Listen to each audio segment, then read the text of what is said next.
Avant l'heure H de la grande finale qui aura lieu le dimanche 11 février au stade de Bimpe, demain samedi à 10 février se tiendra la petite finale pour le compte de la 3e place. Une petite finale qui opposera les Bafana d'Afrique du Sud aux Léopards de la République démocratique du Congo au stade Félix Houphouët-Boigny à partir de 20h. Et pour rester dans le ton, la CAN, c'est chez nous un slogan que vous avez certainement entendu à plusieurs fois depuis l'ouverture de la compétition, un slogan qui célèbre l'hospitalité ivoirienne. Le football en tête d'affiche de l'actualité depuis le 13 janvier en Côte d'Ivoire, une compétition marquée par de multiples rebondissements, des premiers qui finissent derniers, des seconds qui passent devant. On sera passé par toutes les émotions au cours de cette compétition, une CAN dont nous allons parler avec notre invité. Il est journaliste à la rédaction de RTI Sport, son nom Konaté Ngamblé. Konaté Ngamblé, bonjour et merci d'être avec nous sur ce plateau pour ce temps d'antenne. Bonjour Eman Guivi.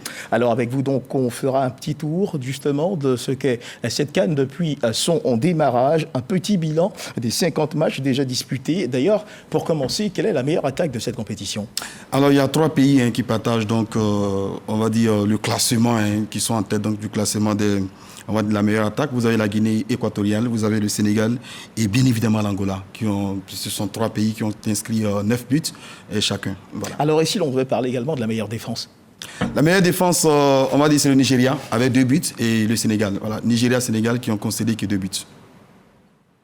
D'accord. Dans les 2 pays partagent, on dit, bon, c'est pas une bonne nouvelle pour les éléphants, mais bon. Le Nigeria fait partie des meilleures défenses de cette compétition. Alors cette compétition, comment est-ce qu'elle a commencé pour ces équipes aujourd'hui qui se retrouvent en finale? On va dire, il y a eu... Ça n'a pas été le même parcours pour les 2 pays. Le Nigeria, quand même, a fait un sans faute. Contrairement à la Côte d'Ivoire, on est passé par toutes les émotions. Et ce sont donc 2 équipes qui ont partagé la même poule. Donc la poule A, qui se retrouve aujourd'hui qui se retrouve en finale. Ça sera la 14e confrontation des 2 pays. Mais la 8e en phase finale de Coupe d'Afrique des Nations. Je parle du Nigeria et la Côte d'Ivoire. Les 2 pays se connaissent très bien. Ça sera difficile de pronostiquer, nous n'en sommes pas là pour le moment, mais c'est quand même 2 pays, on va dire, qui méritent d'être là, qui ont un parcours respectable. Et donc, on va dire, on aura certainement une belle affiche. Une revanche pour la Côte d'Ivoire qui a perdu 1-0 lors de la 2e sortie face au Nigeria. Et puis le Nigeria qui tentera, c'est vrai qu'ils sont un peu émoussés quand même en cette fin de compétition. On espère qu'on va en profiter donc pour les battre. Alors, quel est votre regard du déroulé des demi-finales auxquelles nous avons assisté il y a quelques jours? Les demi-finales, déjà la première, Afrique du Sud, du côté donc, de Bouaké.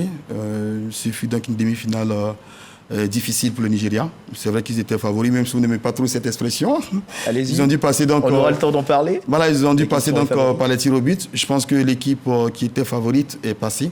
Le Nigeria, on les attendait plus ou moins quand même en finale. De l'autre côté, ici à Abidjan, je vais dire, la Côte d'Ivoire mérite aussi de passer face à la RDC. C'est quand même une équipe qu'on a régulièrement battue, qu'on connaît aussi. On a gagné depuis maintenant, on va dire les 3 dernières sorties, là on a gagné non seulement on n'a pas eu besoin de prolongation, parce qu'on a quand même joué les prolongations en 8e et en quart, on n'a pas eu besoin de prolongation cette fois-ci pour écarter une belle formation de la RDC. On a joué un peu diminué parce qu'il y avait 4 joueurs qui étaient quand même suspendus pour cette rencontre. Mais on a gagné avec ce mental, ce renouveau, ce regain de confiance et puis cet excellent sélectionneur MS Fayet avec ce public, ce peuple ivoirien extraordinaire et cette équipe qui n'a pas de limite. On aura le temps de parler justement de cette ferveur qu'a manifesté le peuple ivoirien autour de l'équipe nationale. Mais avant, qu'on a Ngamblé, une CAN qui a assurément réveillé une ferveur patriotique.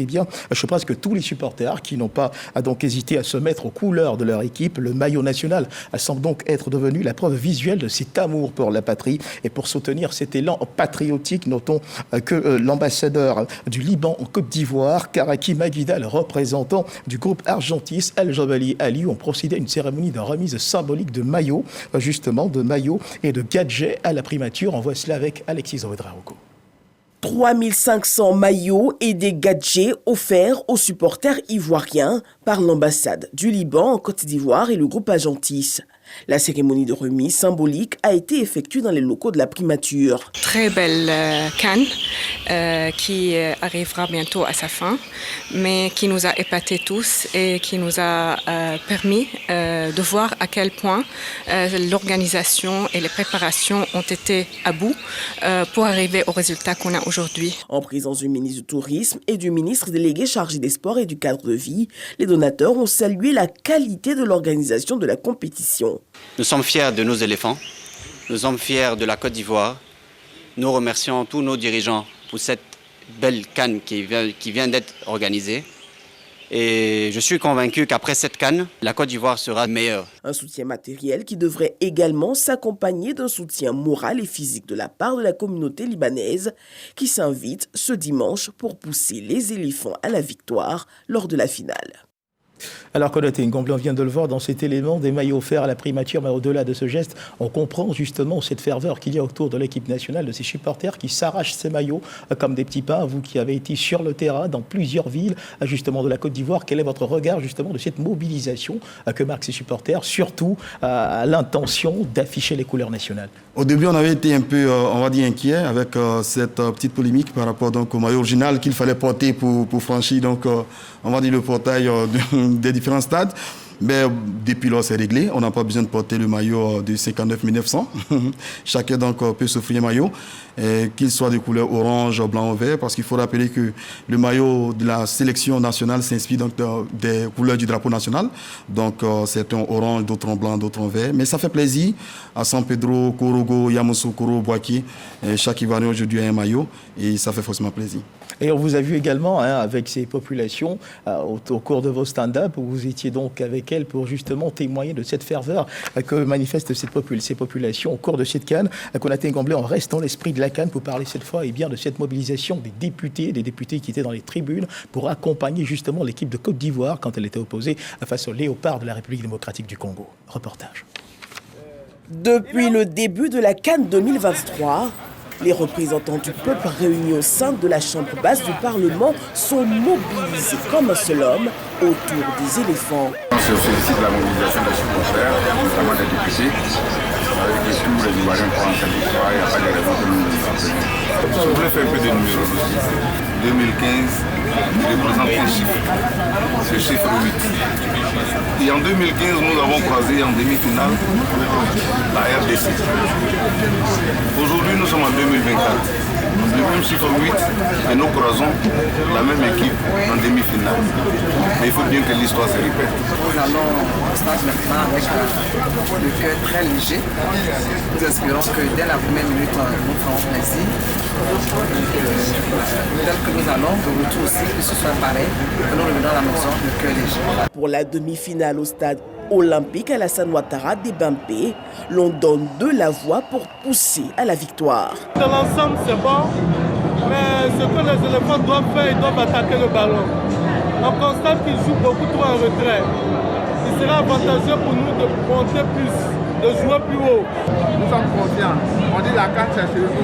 On gagne quand on veut, on marque quand on veut. On veut marquer la deuxième mi-temps, on va marquer. Grâce à la volée de Sébastien Haller, les éléphants l'emportent et se qualifient pour la finale à domicile, à la grande joie des élus. La 34e édition de la Coupe d'Afrique des Nations, ouverte le 13 janvier dernier, refermera ses portes le 11 février. Les éléphants qui avaient déjà accueilli la compétition en 84 espèrent bien s'imposer à domicile après les Sharks de 92 au Sénégal et 2015 en Guinée équatoriale. Un reportage de Souleymane Denisangui commenté pour vous par Alexis Ouedraogo. Le 24 janvier dernier est survenu un accident de la circulation sur l'axe Yamoussoukro-Abidjan, un car transportant des journalistes en couverture pour la CAN 2023. Le gouvernement ivoirien, dès les premières heures, a aussitôt réagi par des prises en charge et des visites. À quelques jours de la fin de la compétition, une délégation du gouvernement, conduite par le ministre de la Santé Pierre Damba, est allée au centre média du Palais de la Culture pour s'enquérir de l'état de santé de ses confrères. Ismaël Evrardé au reportage. Poignets plâtrés, béquilles pour certains, ces hommes de médias sont les victimes de l'accident de la circulation du 24 janvier dernier. Drame survenu dans le cadre de la couverture médiatique des matchs de la 34e édition de la Coupe d'Afrique des Nations. Ce jour, ils reçoivent la visite d'émissaires du gouvernement ivoirien. Ils viennent s'enquérir de l'état de santé de ces journalistes. C'est agréable de savoir que le gouvernement est à l'écoute même de tout le monde, parce que nous ne sommes pas que des journalistes. Il n'y a pas seulement que des journalistes locaux, il y a des journalistes étrangers de toutes les nationalités et chacun à son niveau a pu bénéficier de l'assistance de tous. Certains même ont été transportés depuis Yamoussoukro par avion jusqu'à Abidjan et cela démontre aussi la canne de l'hospitalité. Et cette hospitalité, bien que nous soyons des nationaux, nous avons aussi vécu cette hospitalité. Rassurés par la prise en charge des victimes, au nom du Premier ministre, chef du gouvernement, Pierre Demba fait un point des actions gouvernementales menées à ce jour. Pour cette CAN, le gouvernement, sous l'égide du président de la République, a pris des dispositions pour couvrir tous les secteurs, y compris les secteurs de la santé. Et je peux vous dire que pendant les matchs, nos équipes n'ont pas chômé. C'est près de 4000 personnes qui ont visité nos hôpitaux, qui ont été prises en charge, y compris des joueurs qui ont pu faire des examens sur place. Et je pense que l'ensemble du dispositif mis en place a bien fonctionné. Et cet après-midi, à la demande donc, du Premier ministre, nous sommes venus rassurer les journalistes et les victimes donc, de l'accident que le gouvernement est à la tâche et a pris des dispositions pour les accompagner.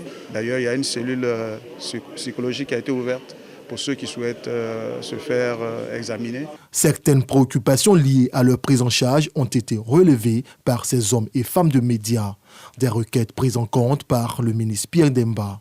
Elles seront transmises puis examinées, dans une démarche solidaire de l'État ivoirien. Un reportage d'Evrardéo commenté par Davy Soyo. Madame, monsieur, ceux d'entre vous qui ont toujours pensé que le football n'est qu'une affaire d'hommes devront certainement réviser leur copie après avoir suivi ce reportage qui sera diffusé dans un instant. Il fait focus sur un groupe d'amis, des femmes, leurs prénoms, Modestine, Ludivine, Cartier, Marie-Priscille ou Christelle. Elles sont passionnées de football dans les fan zones ou les tribunes. Elles donnent de la voix, laissent transparaître leurs émotions et réussissent parfois à damer le pilon aux supporters masculins. Notre reporter Sifo Rezegui les a rencontrés, c'était au cours du match Côte d'Ivoire, République démocratique du Congo. Le compte à rebours avant la finale de la CAN 2023 qui se déroule au stade Alassane Ouattara des BMP est lancé. Pendant plus de 3 semaines, les amoureux du ballon rond ont vibré, chanté et même pleuré pour soutenir les joueurs de leur équipe nationale. Parmi eux, Modestine, Ludivine, Cartier, Marie-Priscille et Christelle et près de 30 millions d'Ivoiriens. Avant de partir acheter l'eau, vous montez quand vous êtes en haut. Non, ça dépend de vous. Loin des poncifs genrés qui ont longtemps plané sur le monde du football, les femmes n'hésitent plus à revendiquer ouvertement leur amour du ballon rond. Depuis l'enfance, étant à l'école, on jouait au HU, on faisait du handball et puis après le foot féminin. Donc moi j'étais la gardienne, c'est pourquoi j'ai aimé le football. J'ai commencé à m'intéresser au football depuis le match Côte d'Ivoire-Cameroun en 2006, je pense par là, voilà, où ils nous ont fait dormir. J'ai pleuré, j'ai aimé l'équipe qui était là, donc j'ai commencé à suivre ça jusqu'à aujourd'hui. Elles ont décidé de tordre le cou aux clichés qui présentent le football comme un sport exclusivement masculin, avec son cortège de supporters chantant et dansant sur des sonorités populaires ou encore de spectateurs assis devant leur téléviseur. J'ai mon petit cousin qui est gardien de l'Air Congo et donc du coup la passion elle vient vraiment de là et c'est depuis qu'il a commencé à jouer que j'ai commencé à m'intéresser au foot. Il y a tellement d'actions des fois dans des matchs, il y a l'adrénaline qui monte et on aime cette excitation là en fait. C'est inné, ça a toujours été donc voilà. J'ai même été sollicitée à l'époque pour animer des émissions de foot parce que j'ai toujours été intéressée. Donc voilà, quoi, le foot, c'est pas réservé qu'aux hommes. Selon une étude commandée par Havas Sport and Entertainment et publiée en mars 2017, 33% des Africains fans de foot sont des femmes. De plus en plus de femmes sont visibles dans les tribunes et dans des endroits appropriés pour vivre des matchs de football. Je ne suis pas une passionnée, je peux dire comme les hommes, mais après c'est la CAN et c'est notre pays, donc je pense qu'on se doit tous de supporter notre pays en fait. C'est ce qui explique qu'il y a beaucoup de femmes aujourd'hui, on est tous là pour la Côte d'Ivoire. Dans ce lot de supportrices, certaines effectuent le déplacement dans les stades rien que pour admirer de près les joueurs. Ils m'ont donné l'amour en fait du football. Caissier, je l'adore en fait. J'ai même son maillot chez moi à la maison. Aussi il y a Masgradel. Alors en fait, c'est lui mon joueur préféré. C'est pour ça. Voilà, et je suis vraiment contente parce que je l'ai vu. Pas le même maillot et le même sexe, mais toujours la même passion. Dans les stades ou en dehors, ces férus de football ont la même adrénaline pour les ambiances de fan zone, les moments de joie et de ferveur. Il y a longtemps que je suis le foot. J'adore le foot en fait. Ça me fait plaisir de regarder les matchs, donc là j'en profite. La Coupe d'Afrique des Nations est vraiment un événement incontournable pour tous les passionnés de football. Elle est de plus une ébullition partagée par des milliers de femmes à la recherche de sensations fortes et de moments de convivialité. Alors Konaté Ngomble a un reportage très intéressant de Sephora Zegui qui rend compte justement de l'engagement de ces femmes à supporter leurs équipes. Vous qui avez fait le tour de pratiquement tous les stades retenus dans le cadre de cette compétition, quel est votre regard de cette mobilisation particulière de la gente féminine? Alors il y a deux scènes qui m'ont touché. Une d'abord à Korogo. J'ai échangé avec Maman Joyce, vous devez la connaître, c'est une supportrice sud-africaine qui suit donc les Bafana Bafana partout dans le monde. Donc elle me disait qu'elle s'organise chaque année. Donc elle fait des petites économies, elle met un peu d'argent à côté et à chaque compétition, comme la Coupe d'Afrique des Nations, elle effectue le voyage comme les joueurs à travers l'Afrique. Et c'est ce qu'elle fait depuis donc 16 ans. Avec les Bafana Bafana, c'est une femme très passionnée, je pense qui a été même honorée et distinguée par la Confédération africaine de football pour sa passion, son engagement donc, pour le football et surtout à l'égard donc, de son équipe. À San Pedro, à l'occasion du dernier match, l'unique match de préparation des éléphants à San Pedro, une dame vient nous voir en zone mixte. Elle me dit, écoutez, je suis venu, j'ai acheté un ticket, mais c'est pour voir Sébastien Tédi à l'heure. Donc aidez-moi à voir Sébastien Tédi à l'heure. Alors, naturellement, il n'a pas pu voir donc, Sébastien à l'heure parce qu'il était tout simplement blessé, il n'a pas joué ce match-là. Vous vous souvenez qu'il souffrait d'une entorse, il n'a pas joué le match, donc il n'était pas accessible. Il a suivi donc, le match lui-même depuis donc, la tribune VIP. Mais au-delà donc, de ces deux histoires, il faut dire qu'on rencontre beaucoup plus de femmes aujourd'hui dans les stades. Elles aiment le foot, certaines viennent parce qu'elles aiment le foot, d'autres viennent parce que simplement, comme on l'a vu dans l'élément de Sephora Zegui, elles aiment peut-être un ou deux joueurs pour leur élégance ou on ne sait pas trop les envies des femmes. Mais il faut quand même saluer cet engouement-là. Et on en rencontre beaucoup à Korogo, San Pedro, Yamoussoukro, un peu partout. Et ça fait forcément plaisir. Et Konaté Ngomble, merci de partager avec nous cette anecdote, avec nos téléspectateurs également. Alors la CAN, ce n'est pas que du football, c'est aussi cette capacité qu'a le sport d'unir les peuples et de les faire vibrer autour d'une passion commune pour le sport. Des liens d'amitié et de fraternité se créent au fil des rencontres, des unions naissent et des échanges se développent, des nations renforcent leurs liens de coopération. Chantal Akandan. La Coupe d'Afrique des Nations 2023 en terre ivoirienne aura tenu toutes ses promesses. Le football, catalyseur de liens sociaux, a été le socle de l'unité africaine durant la 34e édition de la CAN.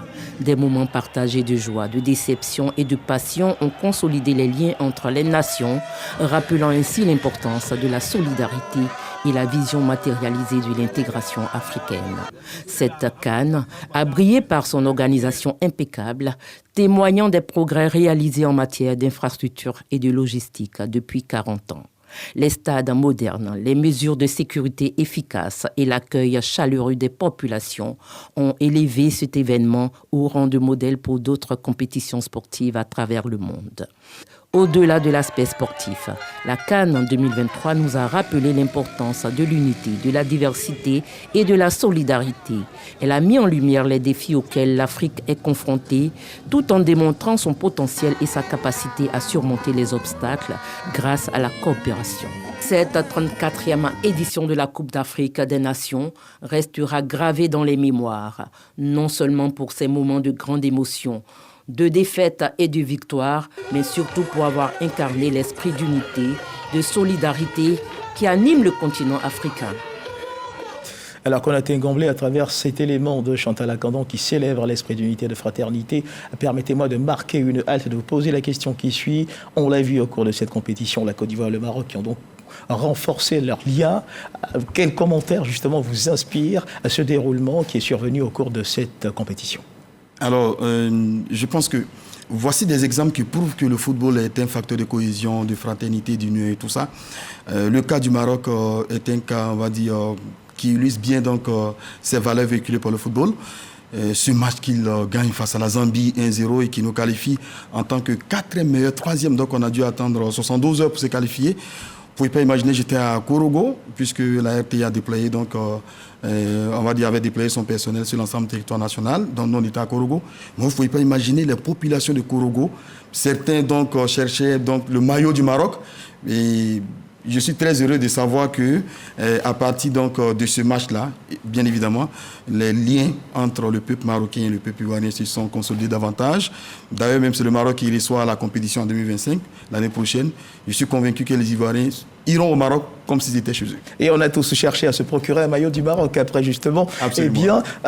L'évolution de cette compétition, ce que nous avons pu noter. Alors, retour à présent sur l'ambiance qui a prévalu au soir de la qualification de la Côte d'Ivoire. C'était la folie à Bouaké après la victoire des éléphants de Côte d'Ivoire devant les léopards du Congo en demi-finale de la CAN 2023. Une folie positive en ce sens qu'elle a consisté en la célébration par les supporters ivoiriens résidant à Bouaké de cette victoire. Retour sur cette soirée pleine de ferveur avec le reportage de Jean-Yves Zadi et Kader Sogodogo. Les populations de Bouaké sont dans la joie. C'est un bonheur inouï. Les éléphants de Côte d'Ivoire sont en finale de la Coupe d'Afrique des Nations de football. Les Congolais disent on fera la justice céleste. Vous oubliez que l'Ivoirien même là, c'est Dieu. Dieu est Ivoirien. C'est de ça qu'il s'agit. Alors, nous sommes fiers des Ivoiriens. Vraiment, ils ont joué un beau match. On leur dit merci pour ça. Vraiment, c'est vrai que dans les débuts, on avait perdu espoir. Mais là, vraiment, nous sommes au sommet. On dit merci à la CAN, mais c'est chez nous. On va remporter la coupe. C'est chez nous.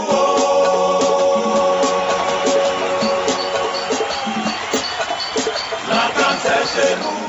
Après avoir dévoré des lions à Yamoussoukro, dîner avec au menu des aigles à Bouaké, les éléphants de Côte d'Ivoire se sont offerts en dîner à Ebempe des léopards. Les Ivoiriens continuent de savourer leur joie.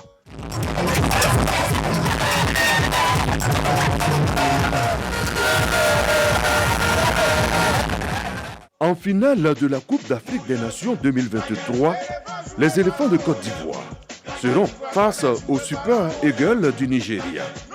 Un autre dîner certainement appétissant, avec au menu des aigles. Des aigles que les Ivoiriens retrouvent sur leur chemin. Cette fois-ci, c'est clair. Aurier, Seko Fofana, Teddy Haller et leurs camarades seront leur dire que la CAN, c'est chez nous et c'est en Côte d'Ivoire, au pays des éléphants. Voilà, et à l'instar de toutes les localités du pays, la qualification des éléphants footballeurs en finale de la CAN à 2023 a été célébrée dans la ferveur et en toute humilité à Biancouma. Les populations ont suivi de bout en bout le match et manifesté par la suite leur joie au terme de la rencontre. Gervais Kouassi, Didier Nguessan. Dans les fan zones rurales, comme ici dans le village de Irongouin-Mangouin à 10 km de Biancouma, c'est l'ambiance. On chante, on crie pour pousser les pachidèmes. Sur l'esplanade de la mairie de Biancouma, abritant le village CAN départemental, le nombre de téléspectateurs a doublé, voire triplé, comparé aux autres rencontres. Jusqu'à la mi-temps, malgré le nul blanc, les supporters sont toujours confiants. L'espoir de gagner est réel, vu la prestation de nos 11. Vivement que la seconde période qui va débuter puisse se concrétiser. On attend, on est encore tendu, mais on sait que la victoire sera de notre côté. Avec la fin de la première mi-temps, les occasions que la Côte d'Ivoire a eues me rassurent et je sais qu'à la deuxième mi-temps, on fera le plein. À la deuxième mi-temps, au fur et à mesure que les minutes s'égrènent, le stress se fait sentir sur les visages jusqu'à la 64e minute à laquelle Sébastien Allain délivre les Ivoiriens.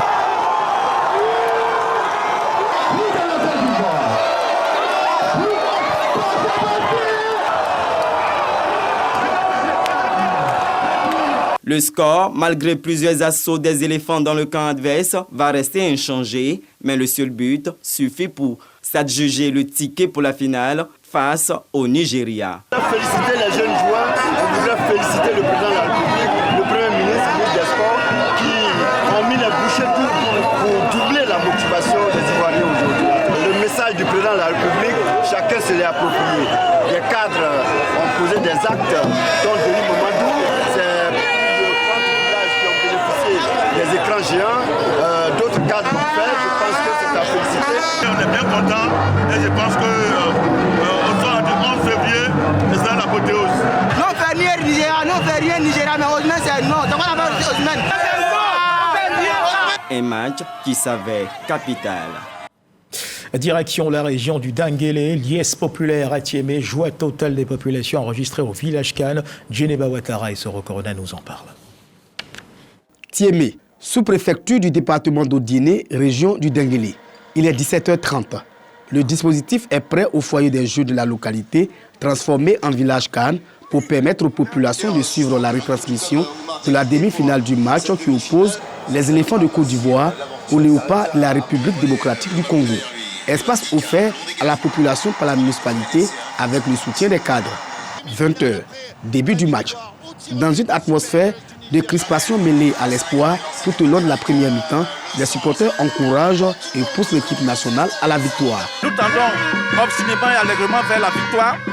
Et mes impressions sont bonnes parce que nous avons une bonne défense, un bon milieu et une bonne attaque. Retour des vestiaires dans une ambiance surchauffée, des groupes warriors et des sons de vuvuzela font monter le mercure face à la pression des éléphants sur leur adversaire. Les supporters ne tiennent plus sur les sièges. Quand vient le but libérateur des éléphants à la 64e minute du jeu, c'est l'extase. L'atmosphère reste ainsi jusqu'à la fin avec la victoire des Pachidem à la satisfaction de tous. On a mérité ça. Vraiment, la CAN est vraiment pour nous. Elle est chez nous et elle sera pour nous. Nous sommes fiers d'être qualifiés pour la finale. Nous pensons que nous allons remporter la victoire. Le jour de la finale, en face des aigles du Nigeria, la Côte d'Ivoire remporte cette coupe-là. C'est la CAN de l'hospitalité. Donc l'hospitalité, c'est ici. À Thiémé, comme dans plusieurs localités du pays, les jeunes ont chanté et dansé toute la nuit. La finale de la 34e édition de la Coupe d'Afrique des Nations de football est prévue pour ce 11 février 2024 entre la Côte d'Ivoire et le Nigeria au stade Alassane Ouattara. Voilà, on revivait à l'instant l'ambiance qui a prévalu au soir de la qualification des éléphants de Côte d'Ivoire pour la finale qui les opposera donc au Nigeria, au Super Eagles du Nigeria, Konaté Ngomblé, pardon. Je rappelle que vous êtes journaliste sportif. Alors, où étiez-vous au moment de cette qualification et comment avez-vous vécu ce moment de qualification? Alors déjà, nous étions, on va dire, déjà à Abidjan, donc de retour de Korogo. Et le service des sports a bien voulu donc nous envoyer suivre le match avec quelques familles. C'est vrai qu'on vit le match dans les fan zones, mais il y a aussi des personnes qui préfèrent rester en famille. Il y a une scène qui m'a marqué, c'était à la Riviera 2. On a rendu visite à une famille, une première famille où il y avait beaucoup plus d'ambiance. Et il y a une seconde famille qui nous a reçus, qui était beaucoup plus discrète. Quand on rentre, les écrans sont éteints. Et le chef de famille descend, un sexagénaire, et qui nous dit il avait porté le maillot des éléphants, M. Koulibaly. Il nous dit ne vous en faites pas, ici on suit le match. Mais les médecins nous ont conseillé d'éviter les émotions fortes. Donc on a fait exprès, on a éteint la télé, on est juste en haut. Mais quand on marque, on sait. Parce que simplement... On se réfère aux voisins? Oui, les voisins, et puis il y a les cris et tout ça. Donc souvent, quand c'est calme comme ça veut dire que ça ne marche pas encore. Mais ne vous en faites pas. Dès qu'ils vont marquer, les voisins vont nous alerter. Et c'est comme ça que tout le monde suit le match, chacun avec sa méthode. Mais j'ai trouvé que ça correspondait à leur âge, parce qu'à cet âge-là, il faut éviter les émotions fortes. On a souvent gagné les matchs à la dernière seconde du temps additionnel. Donc vous imaginez des personnes qui ont un certain âge, c'est pas facile. Mais au-delà de ça, l'ambiance est folle un peu partout. Il faut peut-être demander aux populations, là où nous étions en Korogo, après la première victoire, la victoire inaugurale des éléphants face à la Guinée-Bissau, il y a eu quand même quelques cas d'accident. Il faut peut-être inviter les Ivoiriens à rester de faire attention. Dans l'expression de la joie et tout, de faire attention, d'être prudent. Mais sinon, à part ça, c'est des scènes indescriptibles, donc un peu partout sur l'ensemble du territoire national. Merci de nous édifier de cette anecdote, Konaté Ngomblé, afin que ces mêmes images de scène